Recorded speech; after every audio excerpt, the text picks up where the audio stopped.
आप यहाँ ये सिंबल देके कर सकते हैं। मैं जनरली पैराम से करता हूँ। कहाँ से करता हूँ? पैराम से करता हूँ, क्योंकि वो थोड़ा नहीं की वैल्यू पेयर होता है ना, थोड़ा इजी होता है वो चीज़ें करने के लिए। तो ठीक है, तो इसीलिए मैं वहाँ करता हूँ। तो मान के चलिए आपको और कुछ देना है तो दे सकते हैं, मतलब email. Email, I believe this one should Deepu Sahu 2020, जो भी है मेरा ईमेल है @gmail.com। ये मेरा ओरिजिनल ईमेल नहीं है बाय द वे। तो don't try to send mail to me. Okay, तो लेट्स स्टार्ट दिस। एरर आना तो नहीं चाहिए, पर आ गया तो मैं कुछ नहीं कर सकता, ये मेरे हाथ में थोड़ी है। ठीक है, तो जैसे कि आप देख सकते हो, तो आप गेट मेथड के थ्रू ये आर्ग्स, याद रखिए, आर्ग्यूमेंट पास कर सकते हो। तो चलिए पोस्ट मेथड ट्राई करते हैं। पोस्ट मेथड के थ्रू आप डेटा पास कर सकते हो। बस यहाँ थोड़ा पोस्ट कर दीजिए, क्योंकि सारे मेथड ये सारे वेबसाइट ये सब चीज़ें सपोर्ट नहीं करते हैं, तो इसीलिए मैं पर्पसफुली ये ही वेबसाइट चूज किया हूँ, क्योंकि सारे वेबसाइट आपको सब चीज़ करने के लिए अलाउ नहीं करते। तो ये जो रिक्वेस्ट लाइब्रेरी बना है, उन्होंने ही ये वेबसाइट बना है वो चेक करने के लिए। तो आपको यहाँ पैराम्स के जगह मार कीजिए, डेटा हो जाएगा। ठीक है, तो यहाँ देखिए आर्क्स एंड आर्क्स, तो यहाँ क्या गेट रिक्वेस्ट के जरिए आप आर्क सेट किए और पैराम्स यूज किए। पोस्ट रिक्वेस्ट में आप क्या करेंगे? डेटा भी सेट कर सकते हैं। आप यहाँ पोस्ट रिक्वेस्ट में पैराम भी सेट कर सकते हैं, पैराम्स यूज कर सकते हैं, लेकिन यहाँ डेटा भी सेट कर सकते हैं। तो चलिए देखते हैं, उसे रन करके शायद काम कर जाए। शायद इसलिए कह रहा हूँ कि मेरा लक ठीक नहीं चल रहा है, नेट नहीं चल रहा है। तो क्या कर सकते हैं? देखे, ये एक फॉर्म डेटा है, आर्क्स एम्प्टी डिक्शनरी रहा, समझ रहे हैं? तो ये एक फॉर्म डेटा रहा। तो ये डेटा हम पोस्ट पोस्ट रिक्वेस्ट के जरिए क्या करते हैं? हम डेटा पोस्ट करते हैं। जैसे कि आप फेसबुक में अगर लॉगिन करते हैं या साइन अप करते हैं तो क्या करते हैं? डेटा पोस्ट करते हैं। तो जब हम साइन अप करते हैं, अपना ये आईडी फाईडी सब देते हैं, अपना नेम देते हैं, तो क्या करते हैं? डेटा पोस्ट करते हैं फॉर्म के जरिए। वो एक फॉर्म होता है ना, तो उसके साइड में वही होता है पोस्ट रिक्वेस्ट। चलिए, मुझे नहीं पता, चलिए देखते हैं पैराम्स काम करता है कि नहीं। पैराम्स में भी वही पेलोड दे देते हैं। सॉरी, तो लेट्स सी कि, तो कहीं से कुछ गड़बड़ हो गया यहाँ पे, सॉरी फॉर दैट। होता है। तो पोस्ट रिक्वेस्ट में भी आप आर्गुमेंट्स भेज सकते हैं, ऐसा कुछ नहीं है। चलिए देखते हैं काम करता भी या नहीं। तो जैसे कि आप देख सकते हैं यहाँ पे वो आर्क सेट कर लिया। जैसे कि हम यहाँ क्या करते थे, ये करके देते थे, लेकिन ये एरर प्रोन है, तो इसके लिए सॉरी, ये क्या कर रहा है मेरे साथ?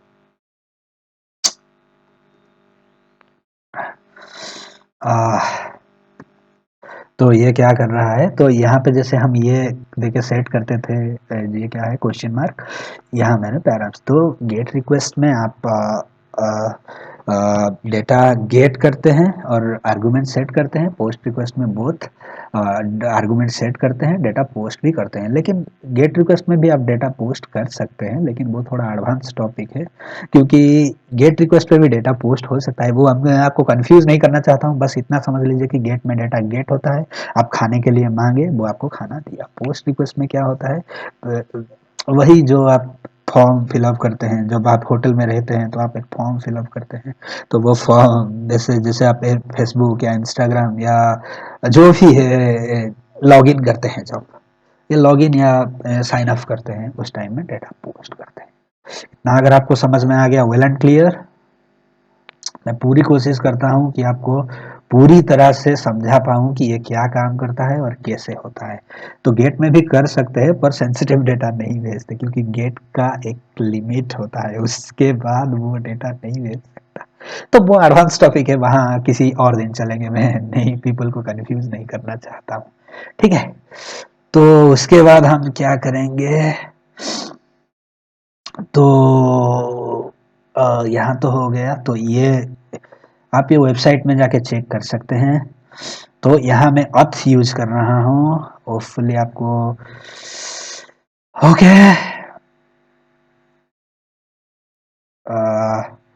आप जाके इसी को, मेरा कंप्यूटर बहुत ज्यादा, अरे यार, कंट्रोल जेड।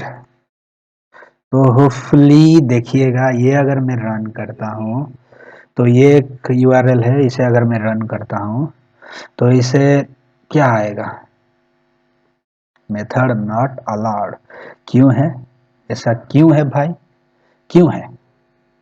क्योंकि यहाँ मैंने यहाँ पोस्ट रिक्वेस्ट कर दिया हूँ, तो ये गेट होना चाहिए।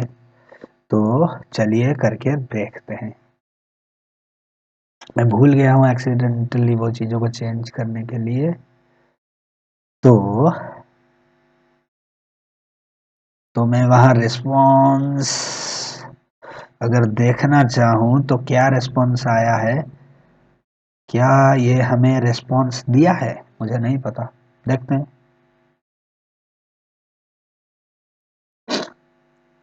मुझे नहीं पता भाई।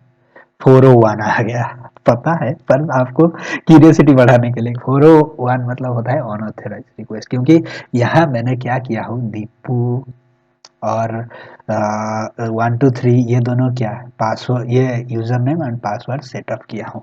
तो उसके लिए मैंने क्या करूँगा, AUTH ऑथ एक टॉपल लेता है, टॉपल के बाद वही मुझे दीपू एंड पासवर्ड क्या है मेरा 123।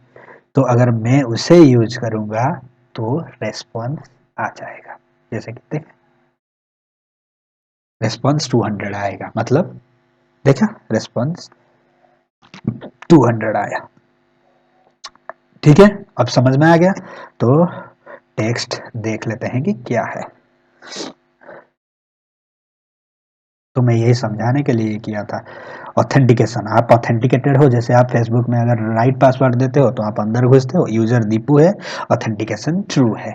तो अगर मैं उसे थोड़ा सा चेंज कर दूं, दीपू देखा यहाँ डबल ओ है, यहाँ मैंने सिंगल ओ कर दिया, तो ये मैच नहीं करेगा। और ये आपको क्या दिखाता है, देखते हैं क्या दिखाता है, मुझे नहीं पता। चलिए, तो मैं पूरी कोशिश करता हूँ कि ये चीज़ें कैसे काम करता है। देखिए, आप ऑथेंटिकेटेड नहीं है, रेस्पॉन्स वही फिर से, अगर आप रेस्पॉन्स देखना चाहें तो रेस्पॉन्स आ जाएगा कि अनऑथराइज्ड है, क्योंकि मैंने सही पासवर्ड और मतलब आप अपना फेसबुक में अगर जाना चाहे या इंस्टाग्राम में आजकल चल रहा है, क्या कोई भी आप टिकटॉक या जो भी, तो अगर आप गलत पासवर्ड डालेंगे तो उसके अंदर एंट्री हो पाएंगे क्या, गलत यूजर गलत पासवर्ड। तो अगर मैं उसे सही कर लूँ तो बॉय,